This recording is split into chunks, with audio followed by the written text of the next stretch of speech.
Kumbinsido si VP Sara na pipilitin siyang ipitin ng administrasyon sa isyu ng maanumalyang flood control projects. May panibagong banat din ang bise kay PBBM matapos sabihin ng Pangulo na hindi siya madadawit sa iskandalo. Narito ang agenda report ni Joan Manalo. Confident si Vice President Sara Duterte na hindi siya maiuugnay sa flood control scandal. Wala naman daw kasing hawak na kahit anong flood control project ang OVP at maging ang DepEd noong siya pa ang kalihim nito. Makakasabi naman talaga ang mga contractors and even si Secretary Bunuan, wala talaga akong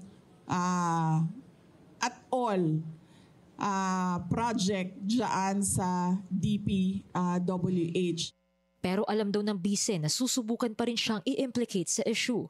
Papaimbestigahan na kasi ni Ombudsman Jesus Crispin Remulla sa DPWH ang kaugnayan ni Senator Bongo sa government contractors na sina Sara at Curly Discaya.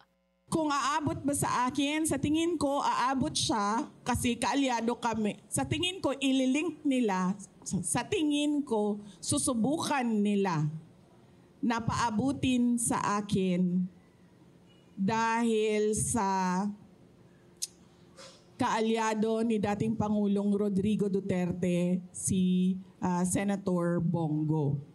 Doon siguro nila gagawan ng kwento yon. Yung part na ako, si PRD, nasa gitna, at si Senator Bongo, nasa kabilang side.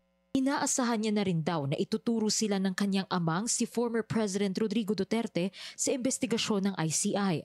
Nagkomento rin ang bise sa naging pahayag ni Pangulong Bongbong Marcos na kumpiyansa siya sa daloy ng investigasyon ng ICI. Panatag rin daw ang Pangulo na hindi maiuugnay ang Office of the President dito dahil wala raw siyang itinatago. Sagot ni VP Sara. Sa ganitong ongoing pa yung investigation ko at inquiry ko sobrang magtataka ka bakit confident yung Pangulo na hindi aabot sa Office of the President yung iskandalo at yung korupsyon. So ibig sabihin, siguro alam na niya kung ano yung kalalabasan ng inquiry at ng investigasyon. Kasi wala namang iba sigurong explanation kung bakit napaka-confident mo sa mga mangyayari pa. Wala pa akong nahanap na tao na alam kung ano yung mangyayari bukas.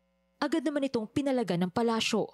Sa isang pahayag, sinabi ni Palace Press Officer Claire Castro na si PBBM ang naging susi para maiwasan ang paggawa ng anomalya sa bansa.